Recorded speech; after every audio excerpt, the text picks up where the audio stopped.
Jean-Yves Le Gallou, en tant que président du jury de cette première cérémonie des Bobards d'Or, êtes-vous satisfait du résultat? Écoutez, oui, il y avait que des très bons candidats, donc ce sont des très bons candidats qui ont gagné. M. Jean-Marc Pias a obtenu le ciseau d'or pour son œuvre de censure de la manifestation pour la vie. M. Pujadas a obtenu les Bobards d'Or pour la télévision, pour avoir présenté comme venant d'Iran des images qui venaient du Honduras, ce qui est quand même assez extraordinaire. M. Volton, dans la catégorie Maîtres à penser, était un candidat remarquable qui méritait le Bobard d'Or qu'il a reçu.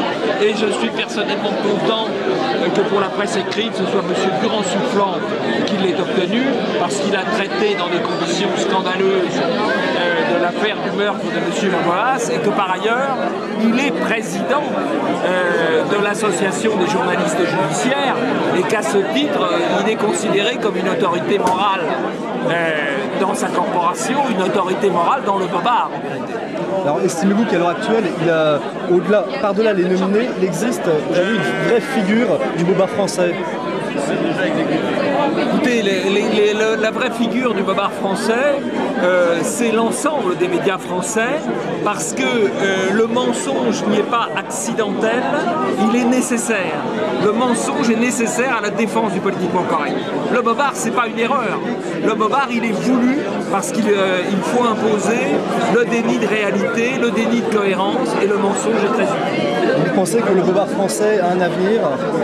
Le Bobard français a un avenir. Vous savez, actuellement, nous vivons, comme jadis, il y avait le mur de Berlin, le rideau de fer. Maintenant, il y a le mur des ondes, le rideau de l'information. Mais cela tombera un jour. Et je crois, grâce à Internet notamment, que la réalité l'emportera sur les fictions médiatiques. Monsieur le Président, merci pour cette très belle cérémonie. Mais merci à vous d'avoir couvert. Alors, êtes-vous satisfait du résultat de ces Bobards d'Or? Oui, tout à fait. Auriez-vous souhaité voir figurer d'autres nommés? Pas des nommés, mais éventuellement une catégorie entre guillemets, de grands prédicteurs du politiquement correct, qui sont aussi les artistes, les gens du showbiz, qui pourraient, qu'on voit partout sur les grands plateaux, qui sont des... Donc, François Bousquet, vous êtes journaliste au Choc du Mois, oui, et vous êtes venu à cette cérémonie des Bobards d'Or. Vous venez en tant qu'individu concerné pour observer, pour... Les deux, les trois. Je viens en tant que journaliste pour le Choc du Mois également, mais je viens à titre privé, par amitié, et puis parce que je trouve que l'idée est excellente de Jean-Yves Le Gallou, qui s'improvise sur le tas, impresario de show business. Donc j'ai beaucoup aimé cette idée des Bobards d'Or. Je suis très sensible à la tradition anarcho-libertaire, qui est la première à poser, sauf faire de ma part, Bobard et mensonge de guerre en 14-18.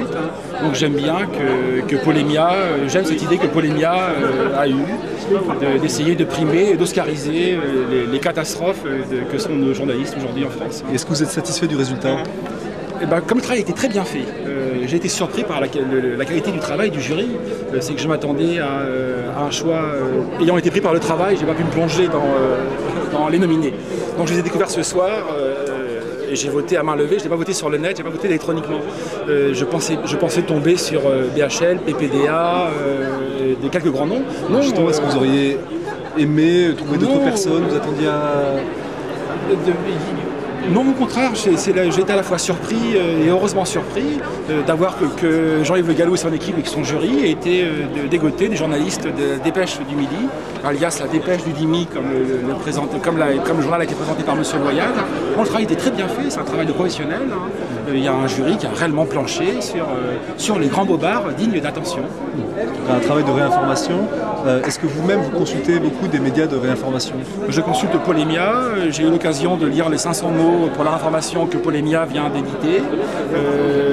Je salue le travail que fait Jean-Yves Le Gallou. En réalité, en ce qui me concerne, je n'appelle plus Polémia, je l'appelle Polymikipédia. C'est une encyclopédie en ligne formidable de réinformation, beaucoup plus sérieuse que l'encyclopédie connue de tous. Donc oui, je m'intéresse assez près à la chose. Trouvera-t-on un grand dossier dans le Choc du Mois de Alors, dans minutes. Le Choc du Mois est un mensuel. Donc, on a un petit peu de surplomb sur l'actualité. Minute est un hebdo. Donc l'hebdo, on colle l'actualité. Donc Minute, on va suivre pour Minute la soirée des Bobards d'Or. On l'a annoncé et on va rendre compte de la soirée. Donc le prochain numéro de Minute, on a un grand compte rendu de Il y a un compte rendu, si possible léger, et facétieux, à l'image des Bobards d'Or. Essayer de rendre compte du succès de la soirée. Et puis on espère que l'an prochain, ce sera au Zénith. Voilà. Monsieur Bousquet, merci beaucoup. Je vous en prie. Si. Il est donc logique que l'orientation générale de ces médias soit conforme aux intérêts des oligarques qui les possèdent. Les grands médias défendent donc un monde sans frontières et sans régulation au service des plus riches et des entreprises transnationales. L'intérêt des oligarques se confond. Satisfaite des résultats de ces Bobards d'Or? En gros, oui, mais bien sûr, chacun a des objectifs précis normalement. Mais en gros, c'était une cérémonie très réussie et c'est ce qui manquait en France, je pense, d'une part. Mais il manquait aussi seulement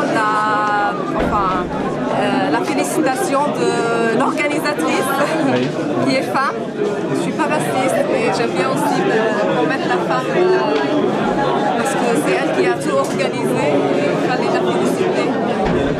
Est-ce que vous auriez souhaité voir d'autres personnes dans les nominés, dans les candidats? Est-ce que vous auriez aimé voir d'autres personnes? Je pense, normalement, il y a d'autres personnes, bien sûr, mais dans une petite cérémonie comme ça, on ne peut pas, à mon avis, si je me mets à la place des organisateurs, je pense qu'ils ne peuvent pas mettre tout le monde dans la même cérémonie, mais ils ont mis quelque part ce qui est essentiel, mais bien sûr, ils manquent. Mais j'ai vu aussi qu'ils sont orientés un petit peu vers TF1, en oubliant les autres chaînes, TF1, France 2, et ils ont oublié les autres chaînes aussi officielles. Je ne sais pas, France 3, d'autres chaînes aussi. Je ne sais pas, j'ai une intuition qu'ils sont orientés quelque part vers, à mon avis, pour être plus objectif, il faut mettre plus... On sait qu'ils voulaient plutôt s'attaquer aux médias privés plutôt que des médias institutionnels, publics. Non, c'est pas s'attaquer à quelqu'un et non pas à l'autre, mais faire le choix, à mon avis, de plus de personnes, plus de médias, parce que j'avais l'impression qu'ils sont un peu ciblés, TF1, France 2, etc. Mais il y a aussi d'autres médias, c'est-à-dire Internet, la radio. À mon avis, Internet, on ne peut pas tout contrôler parce qu'il y a aussi des informations qui passent. Il y a de bonnes informations et il y a aussi de mauvaises informations. Surtout quand ils ont montré aussi ce qu'ils ont par rapport aux manifestants opposants à l'Iran. Par exemple, il y a toujours aussi des infos qui circulent sur Internet, sur YouTube, et ce n'est pas le cas. Moi, je ne suis pas iranienne, mais...